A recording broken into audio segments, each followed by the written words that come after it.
welcome back to my channel. So, kumusta naman kayo guys? Okay, so maraming salamat po sa walang sawang pagsubaybay sa ating mga reading. Ayan, at sa mga nagtatanong kung paano po mag-private reading ay iwan ko na lang po yung link sa atin pong description box below. Ayan. So guys, tingnan natin kanino bang love reading yung masasagap natin ngayon. Okay. Situation nyo ngayon ng person mo. Tignan natin. So, guys, meron tayong indulgement. So, I think may agreement sa inyo ng person mo, no? Nandun kasi sa point na parang bang nagpakipot pa kasi. So, maaaring may mga disappointment. Parang may nagpakipot, hindi na lang ginrab yung opportunity. So, nakikita ko, guys, na siguro yung person mo, may inaalok sa inyo, tulong pinansyal. Kasi nakikita niya na wala ka namang kakampi or wala ka nagiging kakampi. Ayun o, siya daw yung magiging kakampi mo rito. And nakikita ko naman yung pagiging ng person mo, loyal sa inyo. Okay? So guys, meron tayong hesitation. May mga agam-agam. Ayun nga guys, kung nag-offer talaga yung person mo, pwedeng nagda-doubt ka kasi pwede na sa third party ka or pwedeng may ibang person na involved. Pwede ang ino-offer niya guys is hindi niya kayo kayang mawala parehas. Pwedeng gusto niya magantay ka muna. Ganyan. May nakikita ko dito guys agreement. Kagaya na sabi ko, ayan o. May pag-uusap sa inyo. Yung iba sa inyo guys kung nagtalo na kayo ng person mo, pwede naghiwalay na kayo. May reconciliation po na mangyayari. Pwede magpaparamdam siya ngayon. Yung iba lang sa inyo guys magkakaroon ka lang ng hesitation dito. Pwedeng nagda-doubt lang kayo na tanggapin pa or wag na i-let go na. Kasi siguro guys, ang iniisip mo dito, yung conflict ng person mo. Kung yung third party guys is hindi naman ibang tao, pwedeng family lang or trabaho, pwedeng may mga pagbabalance kang ginagawa, no? Pwedeng iniisip mo dito yung conflict niya, tapos iniisip mo rin yung kaya niyang i-offer sa inyo. Okay? So, tignan pa natin guys. Meron po tayong vow, wish, hope, worship. Okay, may nakikita ko rito guys.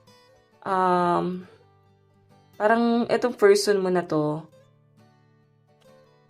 Pwede may kasi guys itong vow, parang kasal to kasalan. Pwede may plano talagang magpakasal dito or nagplano kayong magpakasal. And yung iba sa inyo guys, siguro nag-aantay ka. Pwede yung mga friend mo nagpakasal na tapos siya, wala pa siyang kayang talaga sa inyo, ibigay na assurance, no? Or hindi niya pa talaga kayang ibigay yon.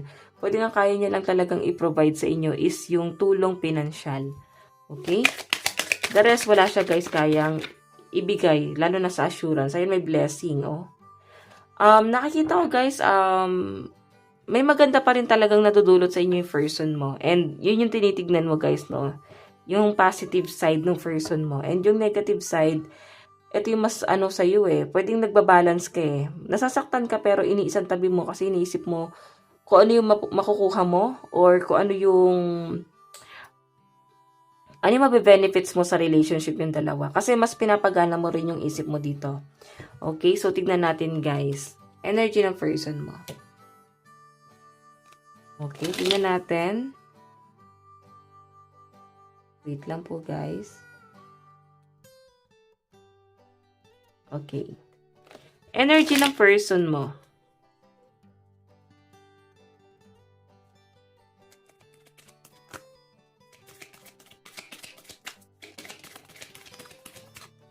Ayan. Dragonfly. So, alam nyo guys, yung person mo, nakikita ko na gusto niya ng pagbabago sa pagsasama niyong dalawa. Yun nga lang guys, hindi siya guys, nagpapakatotoo talaga sa inyo. Hindi pa yan magpapakatotoo guys, no? Pwede mga sinasabi niya sa inyo guys, parang white lies. Okay? Sinasabi niya lang yon kasi ayaw kanyang mawala. Nakakapagsinungaling siya kasi ayaw kanyang mawala. Okay? Energy. Ayan. May nakikita ako dito guys na maaaring yung person mo sobrang maloko talaga. Pwedeng may mga babae, lalaki, basta marami siya guys. Kinalokohan, no? Sinasabi niya na nagbago na siya pero hindi niya pa guys kaya to sa sarili niya, no? Sa pinapakita sa akin. And hayan nga guys, girl talk. Time with friends, moving on happily single, living in the moment. So I think meron ka mga kaibigan na nagsasabi sa inyo na hindi na to worth it. Sabihin nila na, oo, may nakukuha ka, may binibigay sa iyo, ganto ganyan, pero hindi na yan worth it, lalo sa peace of mind mo. So, alam niyo guys, sinasabi ng friend mo rito, paniwalaan nyo sila. Okay? Kasi itong person mo guys, ayan, pwedeng ka-close din ng person mo yung mga friend mo at nakakita nila yung mga negative side nga ng person. And maaaring na-meet na nila tapos parang sila mismo naawa sa pinagdadaanan mo rito. Okay?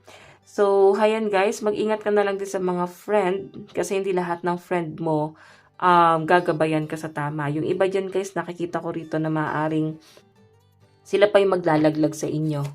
Okay? Dito sa person mo. So, tignan pa natin guys.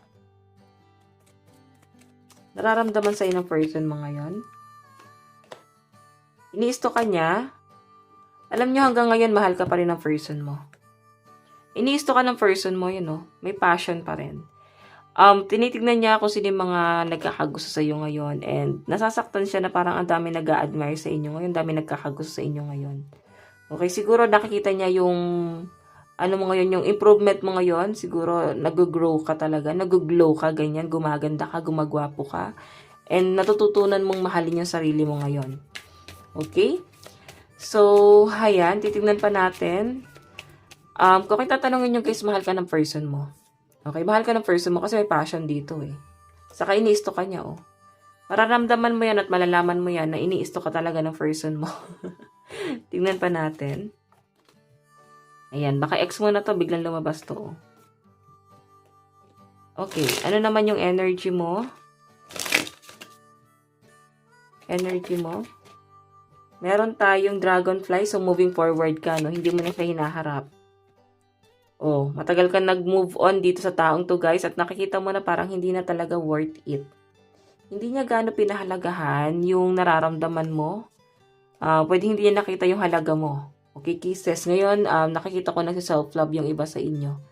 Para bang tinatanggap mo na nag-end na kayo or tinatanggap mo na sarili mo na hanggang doon na lang. Okay?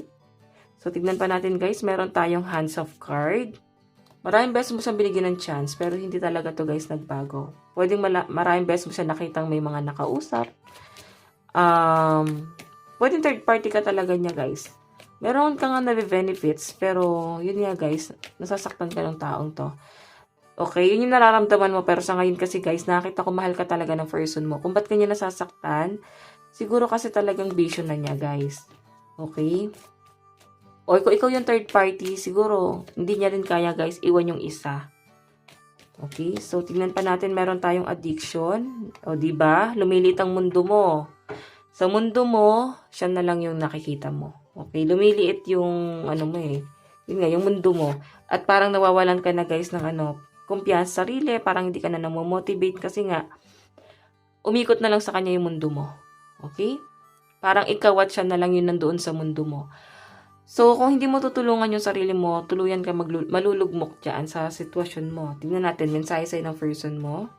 Okay, bago yan, tingnan muna natin yung inyong love advice.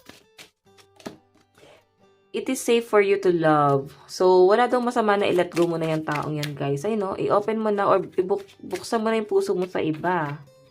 Meron tayong wedding. Pwede kasing kasal yung person mo or pwedeng kasal kayo. Pero parang ikaw yung nagiging third party.